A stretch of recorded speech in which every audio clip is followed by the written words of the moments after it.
Welcome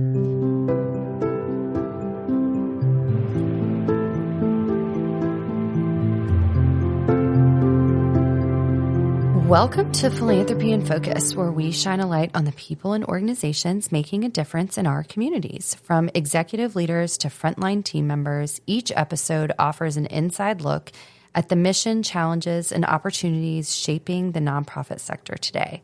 Whether you're a donor, volunteer, or simply looking to connect with causes that matter, this series is designed to inform and inspire, reflecting Heritage's commitment to helping families align their wealth with purpose and impact. I'm your host, Carrie Miller, Director of Philanthropy and Business Development at Heritage Wealth Advisors, and today we are honored to be joined by Monica Meyer Beale, Senior Vice President and Chief Development Officer at the Pittsburgh Symphony Orchestra. Thanks so much, Carrie. It's such a pleasure to be here with you today.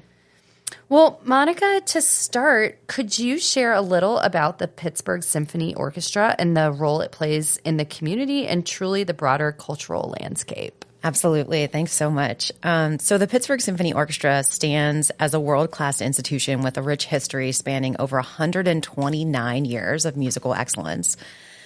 So we're one of the few major orchestras globally that truly performs year-round, serving a vital cultural and economic cornerstone for our city, as well as the region of Pittsburgh.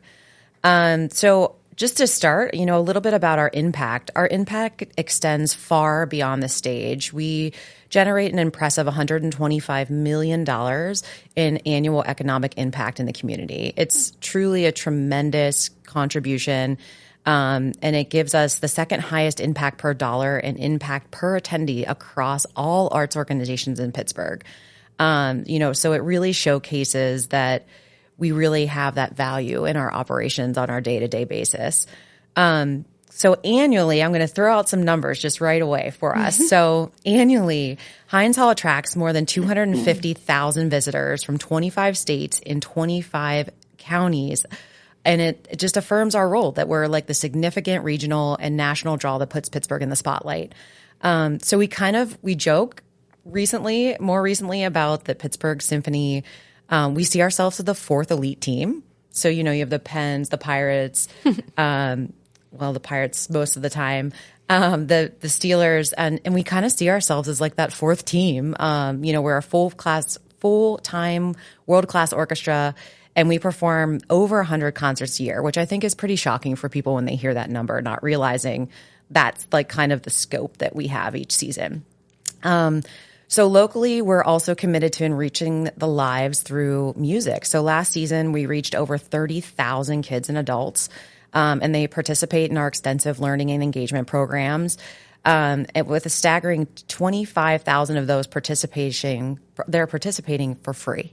Wow. So our musicians are also deeply invested in nurturing our next generation of talent. So 70% of our musicians are instructors.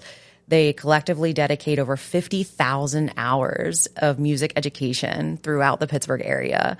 So the impact is long-lasting. 65% of the students who study with a PSO musician continue to play well beyond their high school and college years. So it just kind of demonstrates that power of legacy, lifelong musical passion. And then one last thing, just to bring it even further, is, global excellence. So on a broader cultural landscape, we are renowned for our and we're known for our artistic innovation. So we're consistently touring globally, and we're recognized for an exceptional quality of our performances by our musicians. So the strong international presence also, helps with that tone of bringing everything back to the region. So it reflects well on Pittsburgh, and really this is how we get that kind of world-class talent and attract people from all over the country and the world. Wow. Well, thanks for offering that helpful context. The story of the symphony's impact really comes alive when you hear it from someone like yourself. And honestly, in all the best ways, it sounds deeply personal for you. So I know that you've devoted much of your professional career to the symphony, and I also know you have a family connection. Would you mind sharing what keeps you inspired on a personal level? Yes, you're totally right. So my connection runs very, very deep. So my mother, Kathleen Meyer, was on staff in 1971 when the PSO opened Heinz Hall. So She was in the finance department and then actually in the development team. So I grew up in and around music. Her last day in the office was the day that I was born. So it's like she then stayed home to take care of me. And really, in turn, that meant that I got to go to the symphony with her when I was just a baby. So, my earliest memories are really tied to Heinz Hall, like the beautiful sound of the orchestra. It's like I grew up just knowing that there wasn't anything else that I ever wanted to be or anywhere else that I ever wanted not to be. So, that's really what keeps me inspired now, personally and professionally. Like it's that sheer, transcendence that music can be for all of us. When I sit in the hall and I hear the incredible collection of artists create something, it's just profoundly moving when you sit there and it really reminds me of, the positive impact that we're having on everybody in the community. And even beyond that, it's the mission of learning and engaging that fuels me too, is knowing that like I'll now be able to introduce the next generation of music, and that legacy will kind of continue living on as it did like from my mother to me and now from me to the kids that come after me. So it's really just a privilege to work here and to be able to support the artistry going forward. She must be really proud of you. Oh, I think so. I hope so, at least. Every organization has moments that speak to its impact. Is there a program, milestone, or personal story from your time at the Pittsburgh Symphony Orchestra that you feel especially proud to highlight? Sure. I would bring it back to the kids again. So we have our annual school time concert. So each year we welcome tens of thousands of students from over 100 schools across 14 counties into Heinz Hall. So, the vast majority of these children, this is their very first exposure to live professional orchestral music. So it's like not just a field trip, right? It's a really critical moment for like cultural, cognitive development for them. What I'm really proud of is just the sheer scale and consistency of the impact, though. Like when we look out from the stage and we see every single seat fill, 2,700 seats in the hall just filled with kids who are cheering and clapping, and sometimes they're waving their arms to conduct along. It's seeing that impact that we can have, and we do so many of these and touch so many lives every single season. So for me, it's about like that universal access. So dismantling the economic barriers. We make sure that the concerts are free. We have a bus fund that, actually we pay for the buses for the kids to come down for their schools, because we know that can also be a barrier for them. It helps. Teachers constantly are sharing with us the feedback about how these concerts like ignite the curiosity back in the classroom. They lead to like a deeper engagement in history and literature and math. So, like all those things tie back to music. And then lastly, for me, again, it's about building that future audience. It's so profound that we're cultivating the next generation of music lovers or musicians or art supporters in the Pittsburgh region. So at the beginning of this season, we announced that our goal was to reach 100% of participation in school time from all 43 public schools in Allegheny County. So that's something, to reach these goals, we offer that bus fund to help with transportation to Heinz Hall. So, and we're continuing to dialogue with the teachers to make sure that that's like the right amount of funds and like what they need to make that happen. So 100% participation in milestone, just isn't a singular antidote for us though. It'll be an annual thing that we'll just want to keep going on and on. So, we're not done until we reach every kid. Awesome. Well, for those who are feeling inspired by the symphony's mission, and I don't know how you couldn't listening to you, what are some meaningful ways people can get involved through giving, attending performances, community programs, or even simply spreading the word? Sure. I think you hit it right on. First of all, just come to a performance. That's like the most direct way to support us. Come to Heinz Hall, experience the magic, bring a friend with you. We have such diverse audiences and offerings, classical, pops, family programming, movies.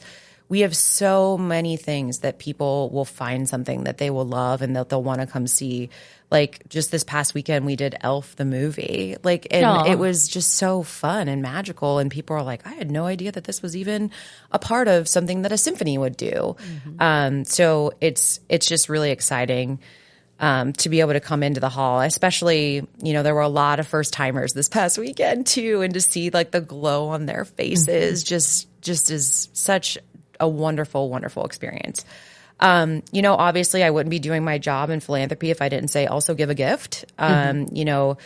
Financial support at any level is essential to us. It helps bring funds to our education programs, community access initiatives. It maintains our commitment to artistic quality.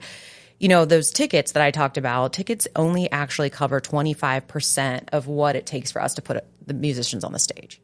So, and I think that's kind of a shocking. I'm actually going to say it again. 25% is what covers with that ticket sale. So the rest has to come from philanthropy. The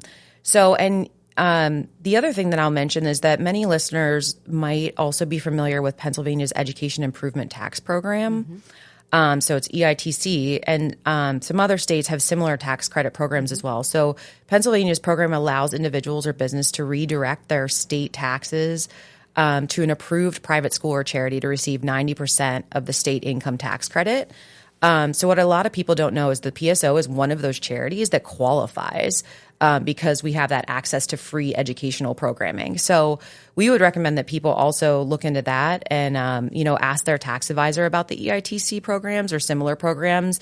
It's a really awesome, mutually beneficial way to impact music education and our mission with like getting that tax break too. So I didn't even have to ask you to bring that up. I know.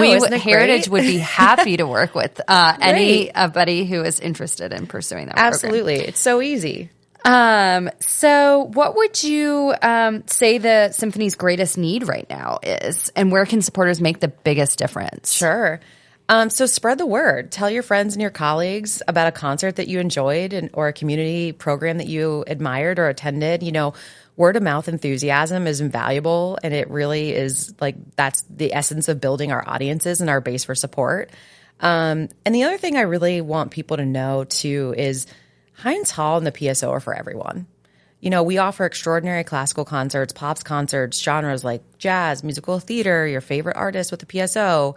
We had artists like Sting, Shaggy, Nas was just here last spring. We had just announced Lake Street Dive. So, we're entering the holiday season. So holiday programming, we have fiddlesticks, family concerts, we have free performances for the community. So there's just a lot for people to explore, and you'll have a great experience no matter what. And there really is something for everybody. And I think that that's one of the main messages I want to get through today is just that, check out our calendar and you'll see it all there. There's something for you there. I know there is. I love that. So what's the earliest you can bring children to the symphony? I know you were going as a newborn. Oh yeah. Well, I think I was an exception to the rule. So fiddlesticks, we really look at ages 3 to 8, which is great. But our school time performances, we do our first lesson with the school time work, for K through 12, K through 2. Wow. So we really can go even a little bit younger than that. So, It's great. And parents know, Yep. And fiddlesticks, the great thing about fiddlesticks and the school time performances is we're ready for the kids to just scream and yell the whole time. We're expecting somebody to have a meltdown in the middle of the concert, and that's totally okay. And parents should not be embarrassed by that. Let's just embrace it. They're here for the music. And what's fun about the fiddlesticks performances, we do pre-concert rooms during the performance right before, for an hour before. And kids can come and learn the theme song that we're going to sing, and they could make a craft, and cute. we have a book room. So there's a lot that tires them out before they even go into the concert. So it's just really exciting.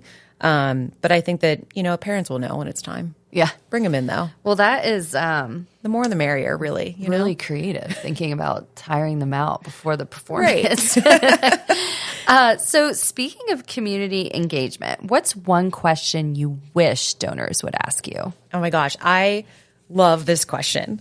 So a question that I wish more donors would ask is, beyond the immediate concert season, what is your long-term vision for the symphony's impact and the vibrancy and the future of Pittsburgh, right? Like, because it's not about today. And you have an answer for that. Right, I do. I totally do. And I just wish they would ask this because it allows us to shift the conversation from transactional, you know, like what is my money buying us this year, to transformative. Like, how can my partnership help secure this cultural gem for the next generation, right? So it lets me talk about our plans for, you know, our outreach, our building our endowment, our investing in composer commissions, you know, to bring new music into Heinz Hall. And it also allows me to talk about our role in making Pittsburgh a more cultural, rich, and attractive place for families and businesses. So, you know, it really gives us that leverage to help donors, just instead of being that transaction, to be a supporter of a true legacy partner, so that the cities can really have a cultural future. That's great. What a wonderful, I don't know, calling it an organization's not even enough. Like, you're really built into the fabric of the life here in Pittsburgh. True. And that's wonderful. It's true. Thank you so much. Well, thank you for joining us and for sharing so much about the Pittsburgh Symphony. It was really special to have you on today. Of course. It's really been such a pleasure. Thank you so much for having me on. Well, for those who want to learn more or get involved, we've included links in the show notes. And I'm Carrie Miller, and this has been Philanthropy in Focus, or PIF. See you next time.